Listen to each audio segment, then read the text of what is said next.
Mkurugenzi wa taasisi isiyo ya kiserikali ya utu na mazingira HUDEFO, Sara Pima, ameshiriki katika uzinduzi wa uchumi wezeshi uliofanyika katika shule ya msingi Nyakabungo iliyopo wilayani Nyamagana mkoani Mwanza, ukiwa na lengo la kufundisha kwa vitendo juu ya uchumi wezeshi na udhibiti wa taka.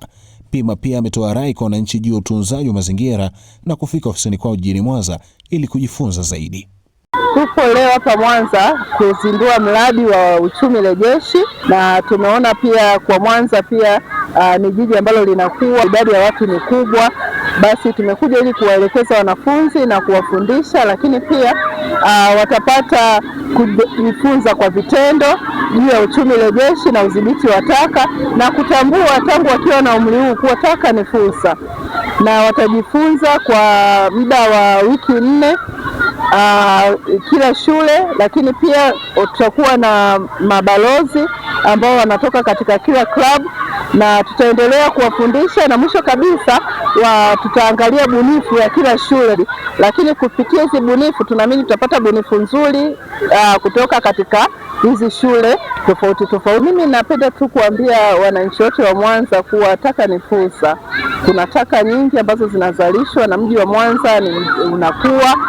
Kwa upande wao, walimu na wanafunzi wa shule hiyo ya msingi Nyakabungo wameeleza kufurahishwa na ujio huo na kuahidi kutoa ushirikiano kwa ajili ya kuwezesha jamii kuwa katika mazingira rafiki kwa siku za usoni.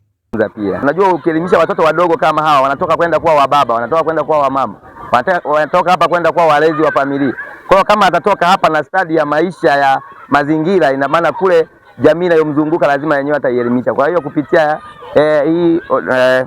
hili shirika, vijana wanajifunza namna ya kutunza mazingira, namna ya kufanya vitu vinavyoweza kuharibu mazingira vikawa vitu vyenye kurejeshwa, vyenye uchumi rejeshi, yani wakatumia hivyo vitu kufanya uchumi mwingine kwa kutumia hivyo vitu ambavyo vingekuwa ni uchafuzi wa mazingira. Ni kwamba wazazi wawe chanzo cha kuwaelimisha watoto wao namna gani waweze kutunza mazingira.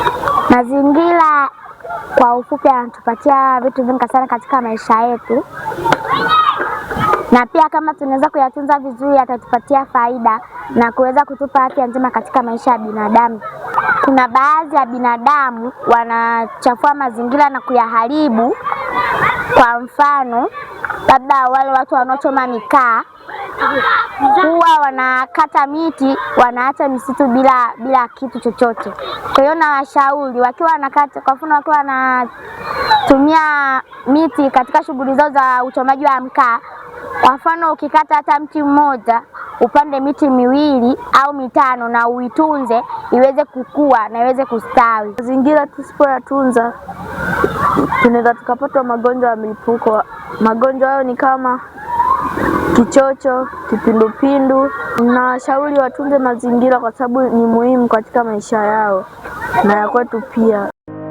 Ili kuwa mwanafamilia bora wa Global TV, usisahau kusubscribe, like, kushare na kucomment. Baada ya kusubscribe, bonyeza alama ya kengele ili kupata taarifa kwa kila video inayopanda Global TV Online.